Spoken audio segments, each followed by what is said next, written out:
হৰিনামৰ ৰসে বৈকুণ্ঠ প্ৰকাশে প্ৰেম অমৃত নদী শ্ৰীমন্ত শংকৰে পাৰ ভাঙি দিলে বহে ব্ৰহ্মাণ্ড কভেটি। সেই সাধু সমস্ত সুধীবৃন্দলৈ সেৱা জনাই মহন্ত বীৰেশ নামৰ এই চেনেললৈ স্বাগতম জনাই আজি আমি আপোনাসৱক সেই শুভ দিন শুভক্ষণৰ বিষয়লৈ অৱগত কৰাবলৈ বিচাৰিছোঁ যে 21 তাৰিখৰ পৰা একাধিক থকা মহাপালনাম যজ্ঞ ৰংমং মহাপুৰুষীয়া পালনাম স্থানত অনুষ্ঠিত হোৱা এই মহান পালনাম যজ্ঞৰ আজি তৃতীয় দিন।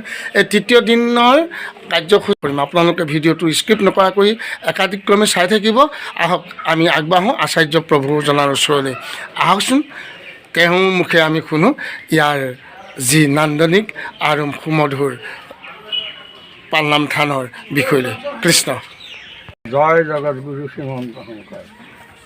আজি সদৌ অসমৰ আমাৰ ভক্তপ্ৰাণ ৰাজ্যক আমি জনাওঁ যে এখন ভাগৱতী সমাজৰ প্ৰতিষ্ঠাপক আচাৰ্য পৰম আৰাধ্যতম শ্ৰীৰাম দাস বাপীশ্বৰে অমৃত হস্তে প্ৰতিষ্ঠা কৰি যোৱা 1981 চনত এই মহাপুৰুষীয়া পালনাম থান প্ৰতিষ্ঠাৰে পৰাই ইয়াত পালনাম আখৰা বাৰ্ষিকভাৱে অনুষ্ঠিত হৈ আছে। এতিয়া আমি আহি 2007 চনৰ পৰা এই থানত আচাৰ্য বাপৰ আজ্ঞালৈ এই সাধন কেন্দ্ৰত আমি আহি অৱস্থান কৰি যি নাম আখৰ পাতি আছোঁ। এতিয়া আমাৰ বাৰ্ষিক প্ৰায় 6-7 বাৰ পালনাম। ভাদ মাহতো আমাৰ মাহজোৰা খণ্ডভাৱে মাহজোৰা পালনাম অনুষ্ঠিত হয়।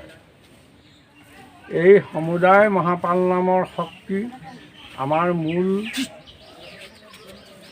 বাৰ্ষিক যজ্ঞই অষ্টাদশ প্ৰহৰ জুৰি জপযজ্ঞ আৰু মহাপালনাম।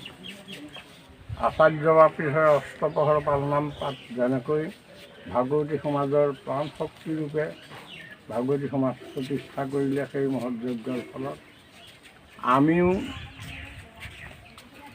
আচাৰ্য বাপীশ্বৰৰ অষ্টপ্ৰহৰ নামটো আমি তেৰাত উচৰ্গা কৰি আমি অষ্টাদশ প্ৰহৰ জুৰি জপযজ্ঞ আৰু মহাপালনাম কীৰ্তন প্ৰতিদিনেই আমাৰ 4 ঘণ্টাকৈ জপ হয়, 4টা প্ৰসংগ হয় আৰু আমি খণ্ডভাৱে প্ৰাতঃ আৰু দুপালৰ নাম গাই সন্ধ্যা আমি একেৰাহে 7 দিন পালন কৰি কালি পুৱাৰ পৰা পৰহি পুৱালৈকে অষ্টাদশ প্ৰহৰ জুৰি জপযজ্ঞ আৰু মহাপালনাম কীৰ্তন অনুষ্ঠিত হ'ব।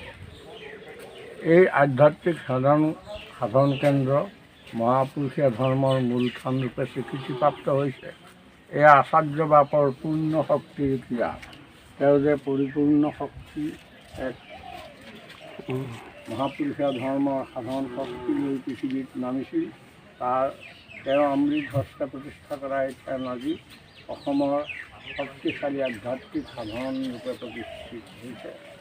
আমি সদৌ অসমৰ ৰাইজক আহ্বান জনাইছোঁ, কালি পুৱাৰ পৰা পৰহি পুৱালৈকে অনুষ্ঠিত হোৱা মহৎ যজ্ঞ পালনাম যোৱাবাৰতকৈও এইবাৰ অত্যধিকভাৱে লোকাৰণ্য হ'ল।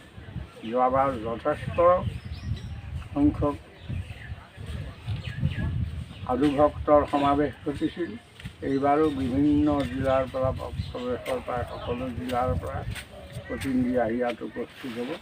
এই মহৎ যজ্ঞ আমাৰ ভাগৱতী সমাজৰ মূল প্ৰাণ সঞ্চাৰিণী শক্তি বুলি আমি নিশ্চিতভাৱে ক'ব পাৰোঁ।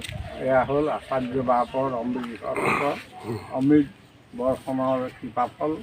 তেওঁ জগতগুৰু শংকৰ মাধৱ যোজনা গুৰুৰ অভিন্ন ৰূপে পৃথিৱীত যি মহাধৰ্ম হৰিনাম ধৰ্মৰ প্ৰসাৰত জীৱনজোৰা সাধনাৰে আত্মনিয়োগ কৰিছিল। এই নিহিতনো তেৰাৰ সাধনাৰ এই প্ৰচাৰ ক্ষেত্ৰত 36 বছৰ তেখেতৰ জীৱন সংগীৰূপে সহায়ক যি এখন কৰিব পাৰিছিলোঁ, সহায় কৰিছিলোঁ তেখেতক। তাৰে ফলস্বৰূপে এই কৃপা তেখেতে আমাক প্ৰদান কৰি গৈছে। এই মহাপুৰুষীয়া পালনাম থান সদৌ অসমৰ মহাপুৰুষীয়া ধৰ্মৰ সাধন শক্তি ৰূপে পৰিগণিত হৈছেগৈ। জগতগুৰু শংকৰদেৱ চকুৰি মাতা পুৰুষ, আচাৰ্য বাপীশ্বৰ নন্দীনা মাতা পুৰুষ, সবাৰে কৃপা বৰ্ষণ হওক। কালি পুৱাৰে পৰা মহান নাম যজ্ঞ প্ৰাতঃ প্ৰসংগৰে প্ৰাতঃ প্ৰসংগ, তাৰপিছত নাম যজ্ঞ পৰহি প্ৰাতঃ 7 বজালৈকে অনুষ্ঠিত হ'ব। এই নাম যজ্ঞৰে সদৌ অসমৰ ভক্তবান ৰাজ্য আমি বিনম্ৰ অনুৰোধ জনাইছোঁ, সকলোৱে যি পাৰে সহযোগিতা আগবাঢ়ক।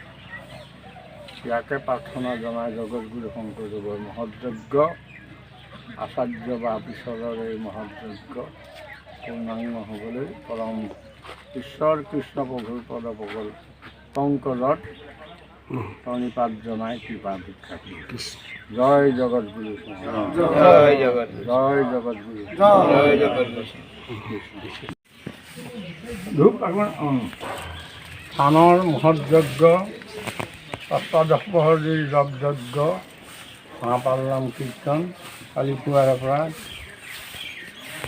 অহাকালি পুৱাৰে পৰা পৰহি পুৱালৈ একেৰাহে 24 ঘণ্টা জুৰি অনগ্ৰৰ মহাপাল নাম কীৰ্তন অনুষ্ঠিত হ'ব। এই মহৎযজ্ঞৰ এই কাৰ্যালয় শুভ অনুষ্ঠান এয়া উন্মোচন কৰা হৈছে। জগতগুৰু শংকৰ মাধৱ গুৰু চকুৰ চৰণ মাতা পুৰুষ আচাৰ্য বা পিছৰ মন্দিৰা মাতা পুৰুষ আমি কৃপা ভিক্ষা কৰিছোঁ। জয় জগতগুৰু শ্ৰীমন্ত গাঁও বন্তি এটা আনিব লাগে। এইটো কেই মুহূৰ্ত জড়িত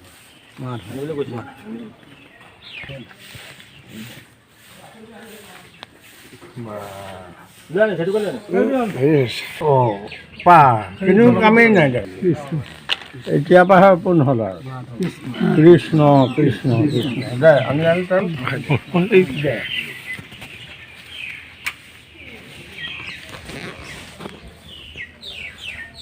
তলত কিবা এটা দি ল'ব, বতাহ নুমাব নিদিব আৰু